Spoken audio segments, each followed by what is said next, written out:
kembali lagi dengan Mimin. Mari kita lanjutkan spoiler sebelumnya. Aku juga menerima kekuatan ini dari Shadow sama.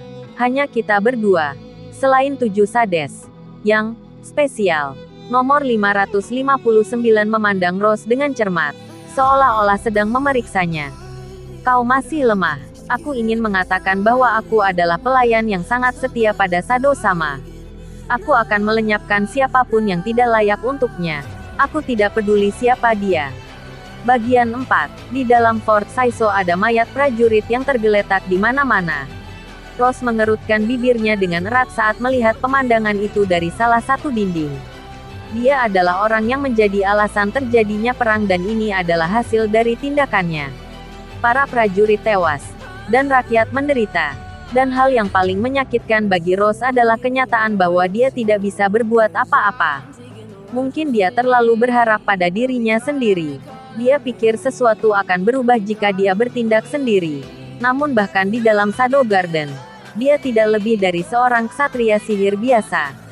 Dalam hal kekuatan, kecerdasan, dan kebijaksanaan, ada lebih banyak gadis yang lebih diberkahi daripada dirinya. Jadi Rose menyadari betapa tidak bergunanya dia. Nomor 666. Ada apa? Apa yang bisa dia lakukan dalam perang ini? Dia memikirkan hal itu saat dia melihat wajah para prajurit yang tewas. Ekspresi mereka berubah seolah-olah mereka menatapnya dengan penuh kebencian. No. 666. Rekan-rekannya mencoba menyadarkannya dan dia berbalik. Nomor 664 menatapnya dengan cemas. Maaf. Tidak apa-apa. Aku mengerti. Aku tidak tahu apa yang kamu pikirkan. Tapi jangan terlalu banyak memikirkannya sekarang. Kata nomor 664 sambil tersenyum.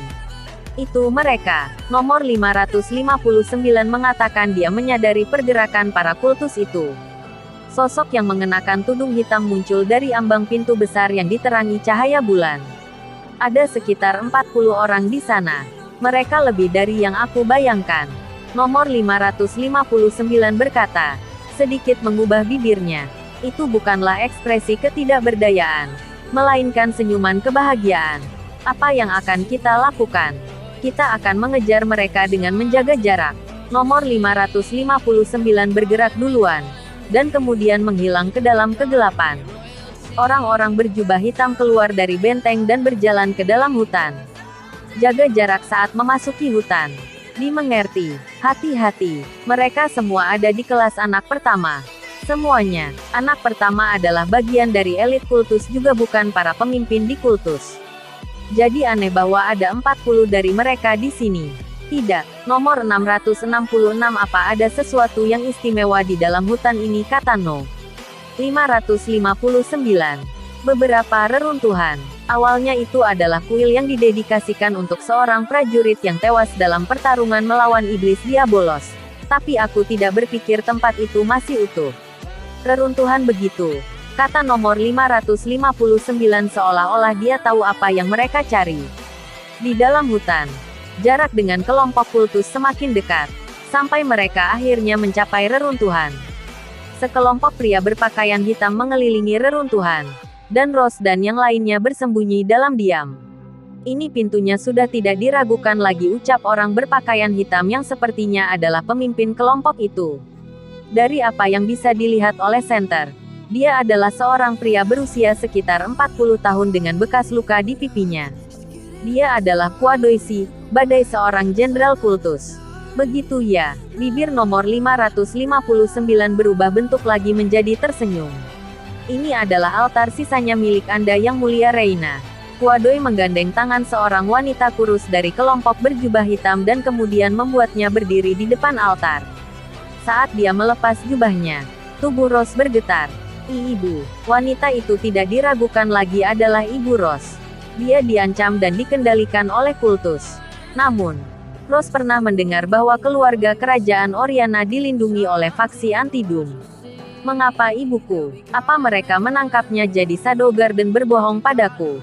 Rose memikirkan berbagai kemungkinan. Tangan Anda Ratu. Ibu Rose meletakkan tangannya di atas altar seperti yang diperintahkan Kuadoi dan tiba-tiba, reruntuhan mulai bersinar dan pola serta simbol naik ke udara. Sudah kuduga darah bangsawan adalah kuncinya. Setelah itu, cahaya menghilang dan muncullah cincin kecil. Ya, cincin ini dari kerajaan Oriana. Kuadoi memasukkan cincin itu ke dalam kotak kecil. Bersiaplah untuk bertarung. Nomor 559 berkata sambil tersenyum. Apa kamu bilang ini hanya akan menjadi misi pengintaian? Nomor 664 tidak bisa menyembunyikan keterkejutan dan penyangkalannya. Cincin itu adalah kunci misi ini. Kita harus memusnahkan mereka dan mendapatkannya kembali. Penjelasanmu itu tidak cukup. Apa maksudmu cincin itu adalah kuncinya? Kau tidak perlu mengetahui detailnya. Cukup fokus untuk mendapatkannya kembali atau pikirkan cara untuk melakukannya. Itu saja. Jenis informasi penting ini bukan untuk orang-orang seperti nomor 664 dan Rose yang ada di dasar organisasi. Kontrol informasi di Shadow Garden cukup luas. Tolong tunggu sebentar, mau dilihat dimanapun. Kita berada dalam posisi yang kurang menguntungkan. Kita 4 dan mereka 40. Ada banyak perbedaan angka. Lalu nomor 559 menjawab menghunus pedangnya. Waktunya penghakiman. Tunggu sebentar, itu ibuku, kata Rose. Tapi diabaikan. Nomor 559 melompat dan dengan cepat bergerak maju. Memperluas pedang yang dia miliki di tangannya. Dia berencana untuk menyelesaikan semuanya sekaligus. Siapa kau? Prajurit kultus sadar akan kehadiran dirinya dan dengan cepat menghunus pedang mereka. Kemudian suara bernada tinggi bergema. Pedang nomor 559 dengan mudah mematahkan pedang prajurit kultus dan mereka langsung ditebas. Mereka adalah Shadow Garden. Mundur. Serangannya sangat kuat. Seolah-olah itu adalah seseorang dari 7 Shades. Prajurit kultus terkejut sesaat. Tetapi mereka dengan cepat tetap tenang dan mundur. Namun, nomor 559 berhasil mengalahkan mereka satu persatu. Lalu target berikutnya nomor 559 adalah Ratu. Ibu. Pada saat itu, wajah ayahnya terlintas di benaknya. Saat itu dia melihat dalam mimpinya berulang kali. Tentang dia menusuk jantung ayahnya sendiri. Tidak, Rose mengulurkan tangannya. Dan memeluk ibunya untuk mencegahnya menerima serangan dari pedang No. 559. Ratu terkejut dan melihat Rose. Rose, ibu. Rose memeluk ibunya dengan erat. Mengapa ibuku, kata Rose dengan ekspresi marah ke arah No. 559. Hahaha, tapi sebaliknya. Dia membalas tatapannya dengan tawa. Rose berusaha melindungi ibunya. Sementara prajurit kultus mengepung mereka. Beberapa pedang diarahkan ke arahnya. Jangan bergerak. Jika kau bergerak sedikit saja, aku akan membunuh mereka. Kuadoi mengancam. Saat lengah. Aku tidak percaya kita kehilangan 9 prajurit, jadi kau adalah salah satu dari 7 Shades yang dirumorkan. Dia berkata ketika dia melihat mayat rekan-rekannya tergeletak di tanah. Sayangnya aku bukan salah satu dari 7 Shades, kata No. 559. Kau bukan salah satu dari 7 Shades, jadi kau adalah salah satu dari Numbers. Aku hanya No. 559 setidaknya untuk sekarang. Jadi maksudmu kau hanya anggota biasa dengan semua kekuatan itu, kata Kuadoi dengan takjub. Tidak peduli seberapa kuat dirimu. Permainanmu sudah berakhir. Kuadoi membuat sinyal dengan tangannya dan kemudian 3 pria berkerudung melepas jubah mereka. Tidak mungkin 3 jenderal kultus ada di sini, kata nomor 664 dan nomor 665 dengan ekspresi putus asa. Meskipun demikian, nomor 559 tersenyum.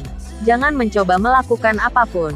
Kami memiliki sandera di pihak kami, kata Kuadoi meletakkan pedangnya di leher Rose.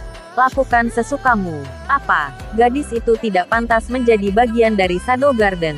Kekuatan sihir nomor 559 mulai meningkat kepadatannya. Aku akan melenyapkan kalian semua sekaligus. Rose segera dibawa pergi dari tempat itu bersama ibunya. Dia berbalik. Dan hal terakhir yang dia lihat adalah nomor 559 dikelilingi oleh prajurit kultus. Bagian 5. Aku berada di sebuah kedai di dekat Fort Saiso. Mendengarkan apa yang mereka katakan kepadaku sambil minum jus apel. Setelah melarikan diri dari Delta, aku berlari dengan kecepatan superku, melintasi perbatasan dan memasuki kerajaan Oriana. Perang dimulai. Kota dekat Fort Saiso diambil alih oleh Kuadoi Sama dan banyak orang tewas. Begitu ya, aku diberitahu orang yang berdiri di sisi lain bar. Pemilik kedai minum di sini adalah seorang wanita cantik bernama Mari. Aku pikir aku pernah melihatnya di suatu tempat sebelumnya. Tapi mungkin aku salah. Sebagai bonus, 90% pelanggan laki-laki ada di sini untuknya.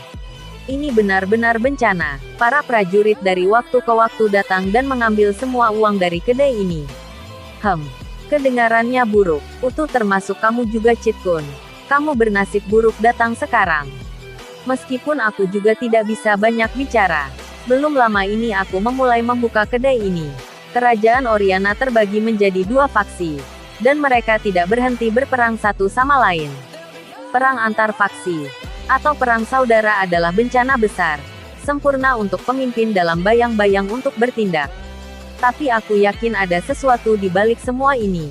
Ya, pasti ada. Aku tidak boleh menyerah. Jika aku berdiri teguh, mungkin jalan lain akan terbuka. Ya, itu benar. Marisan berbicara dengan emosi dan pandangan yang jauh. Dan itu, di depan matanya, hanya ada pintu kedai yang kotor. Tetapi pada saat itu, pintu itu terbuka. Dua prajurit kumuh masuk dari sana. Hei wanita, beri kami semua uangmu. Cepat. Dan kenyataannya itu jauh lebih kejam. Tetapi baru-baru ini aku memberikan semuanya pada kalian. Diam. Jika kau tidak memberi kami keuntungan, kau harus membayar kami dengan tubuhmu. Dan aku, woi, tiba-tiba, seorang anak pemberani berdiri melawan prajurit jahat. Ya, anak laki-laki itu adalah aku. Aku berpikir untuk tetap gemetar di kursiku seperti pelanggan biasa lainnya. Tapi kurasa sekarang sudah waktunya. JJJ jangan pernah berpikir untuk menyentuh Marisan. Dan anak pemberani itu mengirim pulang prajurit jahat menggunakan kekuatan cinta. Dan gagal total. Buah, mereka menerbangkanku dengan satu pukulan. Dan dengan darah mengalir dari hidungku, aku berputar di udara dan jatuh ke lantai. Hahaha. Gerakan mop yang indah. Citkun. Hahaha. Kurasa sekarang giliranmu. Wanita, kata prajurit itu dengan senyuman yang tidak menyenangkan. Baik. Aku akan bayar, Marisan berkata. Memberikan semua penghasilannya kepada prajurit itu. Hah. Kau seharusnya melakukan itu dari awal. Tunggu. Ini terlalu sedikit. Itu saja yang aku punya. Aku bahkan tidak bisa mendapatkan lebih banyak persediaan. Apa kau bercanda, kata prajurit itu. Meraih bagian kerah dari pakaian Marisan. Untuk hari ini aku akan berhenti di sini. Tapi kau tahu apa yang akan terjadi jika itu terjadi lagi, kata prajurit itu. Melihat lebih dekat ke wajah Marisan. Dan kemudian meninggalkannya. Citkun, kamu baik-baik saja, Marisan berkata. Mendekatiku dan meletakkan kepalaku di pangkuannya. Marisan. Maafkan aku. Ya Tuhan. Kenapa kamu melakukan itu? Maaf, aku tidak bisa menghentikan mereka untuk mengambil uangmu. Jangan khawatir tentang itu, Marisan berkata. Tersenyum saat dia membelai kepalaku. Bukankah situasi seperti ini memengaruhimu? Aku sudah terbiasa. Aku datang ke kota ini dari kota tanpa hukum. Aku mengerti. Kota tanpa hukum adalah tempat yang bagus. Seperti rumah keduaku. Di sana aku bekerja sebagai pelacur. Kerusuhan dan pertengkaran adalah hal sehari-hari. Dan meskipun aku berpikir untuk menyerah berkali-kali, aku tidak pernah melakukannya. Berkat itu, dia orang itu menyelamatkanku, kata Marisan dengan tatapan yang terpesona. Terima kasih telah menonton videonya. Yang belum subscribe, di subscribe dulu guys. Dan jangan lupa nantikan spoiler selanjutnya.